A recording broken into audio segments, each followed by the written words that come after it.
Today on In the Woodyard, it's another tractor day. It's time to get busy. Let's go. So yesterday I moved all the hickory over here and I moved the oak over here. So it's starting to be kind of a nice pile. And this will be great because I will be able to grab this stuff and then put it right onto the processor right over here. And I got a whole bunch over here that's already staged. I got some on the live deck and some out front here. So I can start loading those when I start processing, which I think I'm going to do probably tomorrow. And there's a little bit left over here to do, so I'm going to do that right now.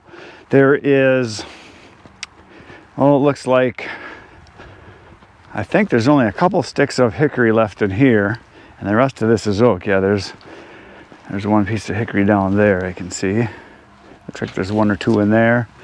And then over here, there's 1, 2, 3, 4, 5, 6, there might be a dozen or so pieces of hickory in here, and the rest of it is red oak. And I'll take that and put it over into the piles right now. So I'm gonna start up the tractor, the Coyote. What do I have there? It's a DK 4710. I forgot what it was there, but that's it. We're gonna do some tractor work.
It's time.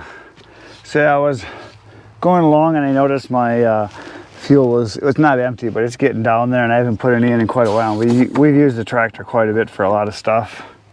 Moving logs, loading the deck, and then doing the tree job, and I haven't filled it up in a while, so I figure it's time. I gotta use the crappy nozzle here.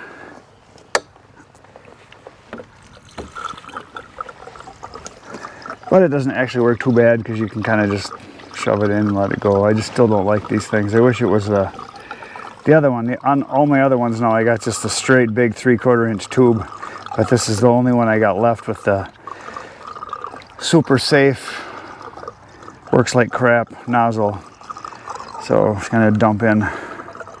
I know it'll take this 5-gallon jug, and then I got another one behind me there. We're gonna dump part of that one in too. I think my tank is 11 and a half or something like that gallons. I'm not sure, 12-ish, something like that. Might take both of them, I don't know. But whatever doesn't fit, we'll put into the processor, because the processor, I haven't put any in a while, and it's probably 10 gallons down since the last time I put it in, so I know it'll take whatever this doesn't.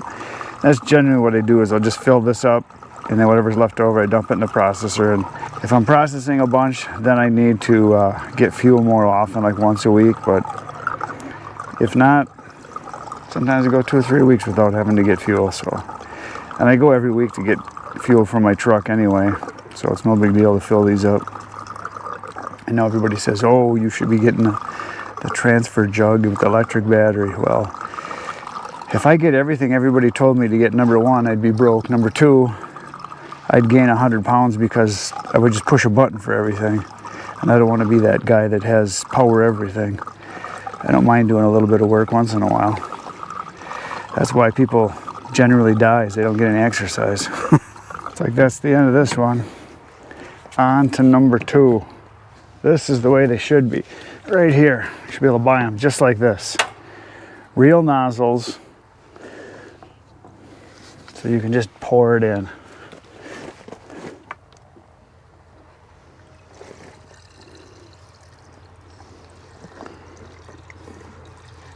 I don't know how much this is going to take, but it's full, very full, right to the top. So I have to get it running so I don't explode the tank. Now I'm going to go dump the rest of this. There's probably half of this left in here. I'm going to go dump it into the processor. So as soon as I put fuel in, I figured I haven't done this in a while, so I'm going to grease up joints and everything here, hit all the zerks. So I got my grease gun. I'm just going to clean off these ends here because there's some dirt, especially up in this front end here. So I like to keep them somewhat clean if you can. So just get some of this dust and sand and grit out of here, and then pump some grease in. Yes, I know they make caps for these, I just don't have them. But we'll get this cleaned out. These two front two are always the worst ones. The other ones aren't bad at all, but I wiped them all off, and I'm gonna pump some grease and check the oil and all that good stuff, because I haven't done that in a while. Now I've got about 50 hours on since I had my last service done. Everything got greased, I don't know, 30 hours ago maybe. Went through and greased stuff.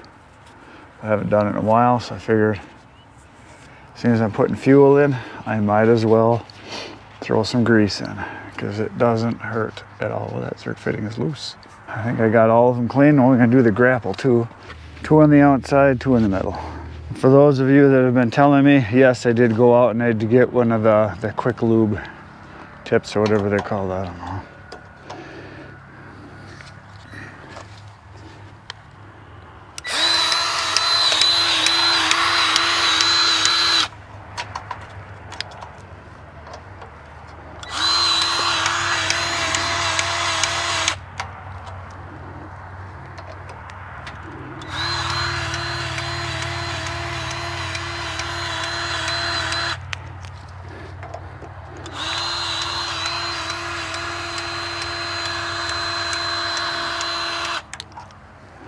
Yeah, I usually wait till I see grease coming out of the far side, because I'd rather use more than not enough.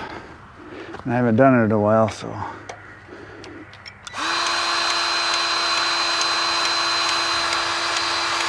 Oh, I might be out of grease.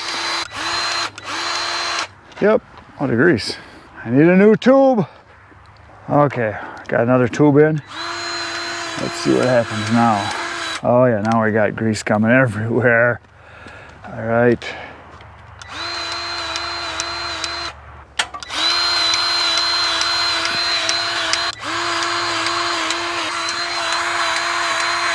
Yeah, this locking lube is really nice. You know, sit there and yank on anything, or you just give it a squeeze and you're good to go.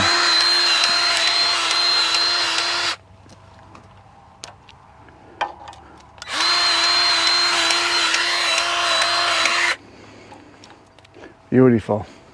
The bad thing about the zerk fittings right here, this is right where I grab all the time when I go to hop in, so you're constantly almost grabbing grease here. So I try to keep these ones especially kind of clean, because that's right where my hand goes all the time. Here's the one I couldn't reach with the grapple closed or open.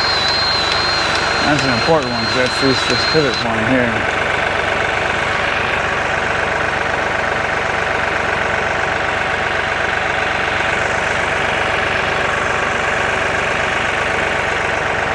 Back to moving logs.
there it is, a pile of logs, and I didn't go as far as I could have here because I want to be able to get the elevator out, because the elevator's right there, so I can still pull that out if I have to. And I want to leave this open here on this side so I can come in from here, grab the logs, and then load them over there on the live deck from right here, so it's close by. Now that's the reason I put these out front here, is because I didn't want to go any farther, because I got to be able to get into that end there, and I'd just be able to pick these off real easily first after that's done and put them on the live deck. And the hickory's all over here, that's all started out. Now I know this isn't perfect. A lot of you are going to say, oh, yo, look at how off those ends are, but you know what, this is all going to be turned into firewood. Oh, here's a stick of red oak I missed. I'll have to pull that one out. Otherwise everything else is hickory.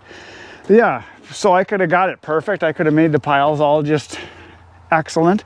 Would have taken 2 to 3 times as long to get placed every single little piece just perfect. But like I like to say, perfection is the enemy of accomplishment. If you want stuff perfect, when you're only going to make fire, actually the end result of this is ashes, it's not that big a deal. I'll be able to pick them off, no problem, because I only pick 1 or 2 at a time, put them on the live deck, because you don't load a whole, you know, clam full of logs into the live deck. Generally you bring over 2 or 3, but you only load 1 at a time, because we have found by trial and error that if you do any more than 1 roll like that, what happens is 2 will fall into the trough down in the end here. And then what happens is you get 2 logs, and you can't do 2 at a time because they don't line up lengthwise, and they're never exactly the same thickness as far as diameter. So when the saw clamp comes down, you only get 1 of them, and then the other one's tumbling as the bars, the chain is sawing it. So you only want 1 at a time, and so that's what happens. So now there's one other thing I'm going to show you, because I didn't show you the other day. I'm going to show you the wood that we got from the tree job we did a couple days ago, a few days ago, 4 or 5, however long ago that was. It was a while ago. And we took all the small limbs and we dumped those along with some of the stumps we cut off right here. So a lot of this stuff is real small, but this is kind of the limbs we dumped here and here. And there's the bigger butts. So most of this will be cut by hand or with the $200 wood processor, a little electric one that Bert has. And then the rest of it is right here. These are the decent, straight enough that we can run through the processor ones. There's going to be a real knotty one there. But yeah, these are, we cut them to a length also, so we should have no cutoffs. We measured them so they're all the length that we need them to be, so that we can run these through the processor. I think we can get, I think Bert said we're going to end up getting 9 pieces. Does that sound right? He'll correct me, I'm sure, but look at that. That's a nice one there.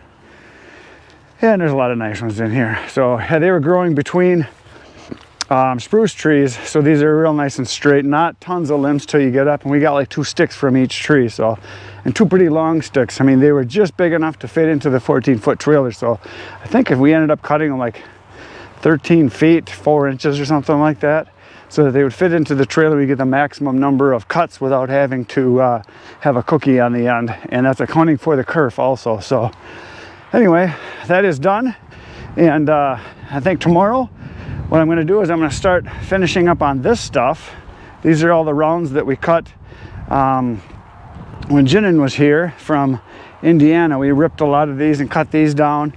And we started on, get up here. We started on cutting all these tree service kind of chunks up here.